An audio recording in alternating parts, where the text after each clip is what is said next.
Class 10th के board examination में आपसे बेटा सवाल किया जा सकता है। बेटा सवाल कुछ इस तरह से हो सकता है।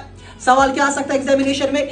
नर्व फाइबर जो बेटा आपके पास होते हैं ना, वो बेटा दो तरह के होते हैं। एक को बताया जाता है एज माइलिनेटेड नर्व फाइबर और बेटा दूसरे को बताया जाता है as non myelinated nerve fibre.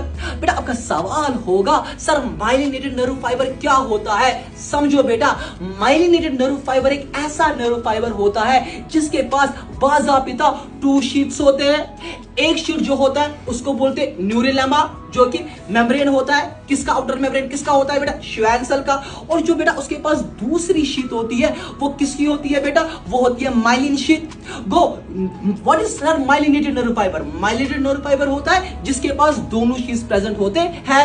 अब इसके कंपैरिजन में होता है नॉन माइलिनेटेड नर्व फाइबर। बेटा आपका सवाल होगा सर ये नॉन माइलिनेटेड नर्व फाइबर क्या होता है? बेटा as the word suggest non myelinated, यानी इसके पास बेटा सिर्फ एक ही शीट होगी और वो कौन सी वाली शीट होगी? वो होगी न्यूरिलेमा। इसके पास बेटा माइलिन प्रेजेंट नहीं होगा, तो इसीलिए बोला जाता है नॉन माइलिनेटेड नर्व फाइबर। तो ये थी बेटा दो fibres, myelinated nerve fibre, non myelinated nerve fibre, जो पूछा जा सकता है आपके क्लास 10 के बोर्ड एग्जामिनेशंस में।